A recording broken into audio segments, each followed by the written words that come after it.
coaching my kids' baseball team. It's 10 and 11-year-old kids. I'm super excited about this. I've played like a bajillion seasons of baseball.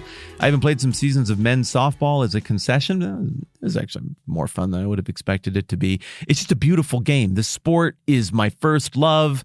There's no sporting thing more lovely to me than a flawlessly manicured baseball field and freshly cut grass. There is no more elegant play in all of sports than a high bouncing ground ball across the middle of the infield that the shortstop cuts off and throws on the run, popping the glove before the runner pops the base for the clean, crisp out. I adore this game, and it is so fun to get to teach it to kids, both because the game is awesome and also because the kids are awesome. But then I'd also add to that, because when you put the game and the kids together, you get to teach them the giant things about life. Like baseball, for example, is so much about patience and situational awareness. Well, guess what? Every time we do a practice, we run all these drills that have to do with situational awareness. And then that day we sit them down at the end and we talk about the life skill of situational awareness, or we work on some drills that involve communication. And then at the end, we talk about the importance of communication as a life skill. I'm having so much fun. It's a blast. And now we're getting to the part of the season where we're a couple weeks out from games, and we have to start figuring out what kid is going to play what position. For those of you who don't know, baseball has 9 defensive positions, and they are very different. Particularly at the level that I'm coaching, pitcher, catcher, and shortstop are a really big deal. And you need somebody who can just catch the ball reliably at first base. If you get those things right, you got a chance. So I'm looking at kids, and lots of them want to pitch, and I'm going to help them all learn how to get better at pitching. But also, I want to set the team up for success. I want to set the kids up for success. So at this level, you just need kids who can throw strikes, who can throw the ball over the plate in the right place and give the hitters a chance to hit, and they're not throwing a jillion pitches and getting everybody bored and distracted. So guess what? Whichever kids I have who can throw the ball over the plate the most, they're going to pitch the most. And the kids who can't do that yet, I'm going to help them in practice get to a point where they can. And then gradually, I'm going to invest them with little opportunities to pitch and get used to it and grow those into bigger opportunities. And I'm going to do the same with the necessary skill sets that go with first base, catcher, shortstop, and all of the different positions in the field. And guess what? What I just told you is completely common sense. And all of you are like, yeah, I guess that's probably what you do. And you want to set the kids up for success and the team up for success. You're just going to put them in the right positions. And not all those positions are equally important, but that's all right. That's kind of how you grow them. And you give them all little and increasing tastes of more responsibility and more difficult positions, and everybody grows and gets better. And that's how baseball is supposed to be, and that's awesome. Well, likewise, in Matthew chapter 25, we got a situation where, metaphorically, you got a coach and you got 3 players. And the coach is pretty well aware of the skill sets of the 3 players. He's like, I'm going to try to set you up in positions to succeed. And he does so. This occurs in the parable of the talents. It's a story that Jesus tells in Matthew chapter 25. It goes like this. Again, Jesus said, it'll be like a man going on a journey who called his servants and entrusted his property to him. To one, he gave 5 talents of money. It's an unbelievably huge amount of precious metal, bags of gold, big blocks, gold or silver, whatever. To another, 2 talents, and to another, 1 talent, each according to his ability. So he gives them all more than enough to make money with this. You have what you need to go out and be productive with what you've been given. But then we get that last little phrase, each according to his ability. Now, if you've done, competitive sports, you've coached sports, that is not probably very alarming to you. You're like, oh, well, yeah, obviously. You put people in positions to succeed. In this scenario, the master of the house, his fortunes are everyone's fortunes. They're all vested in this. And everyone's success is going to benefit everyone else in this little isolated community. And so naturally, it would make sense for the master to be so in touch with the skill set of his servants that he'd be like, all right, servant number 1, you're a little bit older. You've been doing this for a long time, and you kind of got a Midas touch. You've built a good track record over the years of every time you're told, hey, go be creative, take these resources, make it into something great. You always deliver. So here's a huge investment. 2-talent guy, you're on the rise, you're growing, you're figuring some stuff out, you're taking some cues, you've hit on a few things of late, and you know what? It's time for you to have some more responsibility. We're going to give you a few more reps here, and let's see what you can do. 1-talent guy, hey, you're newer at this. I know you're still figuring it out. Like, you've had a few tries at it. It hasn't gone well, made a few errors. That happens, but I'm still invested in you, and I want you to be vested in what I'm doing.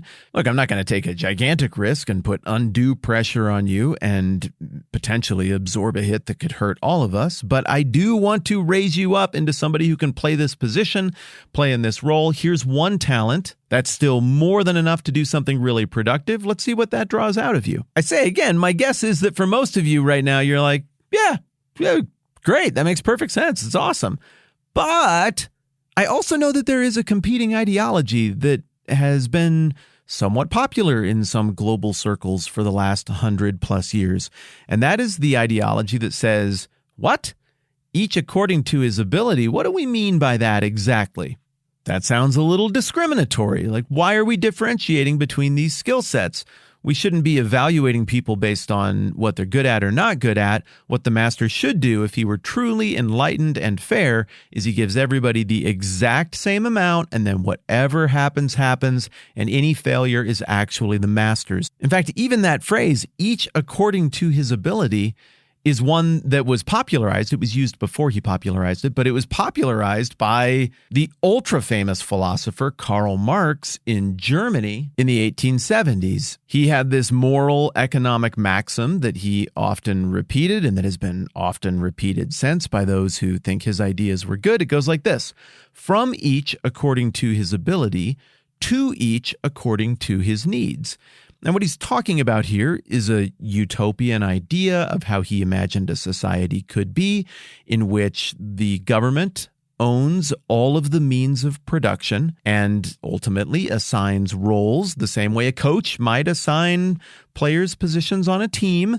Then the coach, the central planners, the government would assign each and every person in society a role in the means of production, and they would be expected by law and under compulsion to produce in keeping with their talent, with their skill set.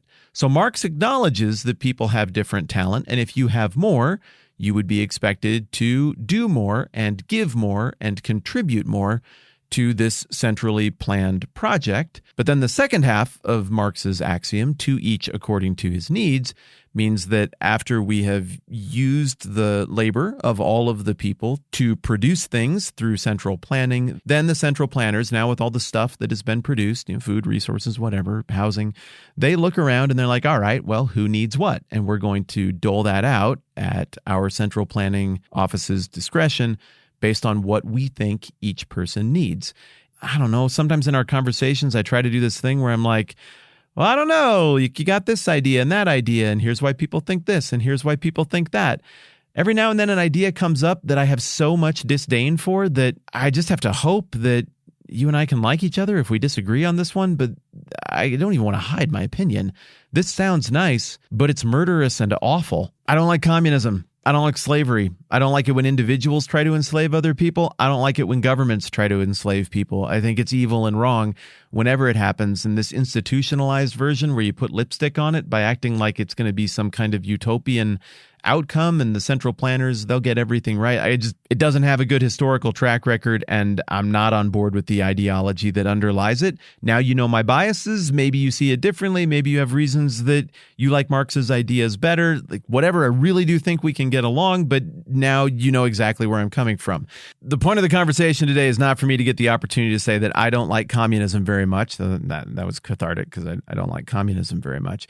The point of the conversation today is to say we got to separate ourselves from the stuff that this triggers in us, the debates and the arguments and the Twitter fights and all of that stuff.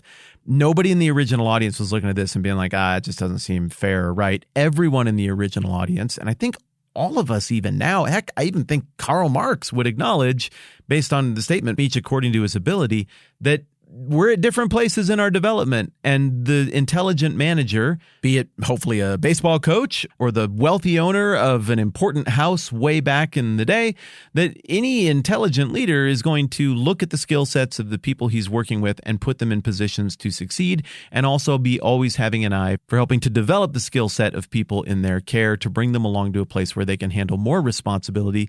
And you do that by dishing out smaller levels of responsibility and using it as a learning exercise. The point is that everything up to this spot in the parable is completely common sense, theoretically now, definitely in the classical world, and we're not to the part that's controversial yet. However, that phrase, each according to his ability, makes it seem to you and me like, oh no, now we're into the controversial part, and it's going to screw us up and cause us to misread the parable. No, so far, everything is totally predictable, and what we're seeing here is a basic template of a basically good, shrewd, intelligent master who is good at evaluating talent, but also isn't putting all of his eggs in the basket of the talent that is already developed. He realizes he's got to keep that pipeline moving and be developing new talent and bringing people along, and the only way you can do that is to give them a chance to go out and play the field and make their mistakes and learn the things they need to learn to take their game to the next level.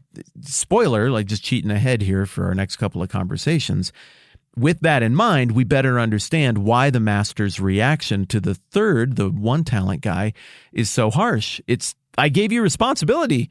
Like, I'm developing talent here. Do you not understand the dynamic of what's going on? Like, the point was go play. The point was do a thing, participate in the thing, understand the exercise, and you didn't understand the exercise, and then you blamed your failure to even participate on my character? Ugh, gross. I'll develop some other talent. More on that next time around. Thanks for being the one place on the internet where we can disagree about very big, very important things and still hang out together, if indeed you and I do happen to disagree on some of the political economic theory stuff we talked about a little bit today. All right, I'm Matt. This is the 10-Minute Bible Hour podcast. Let's do this again soon.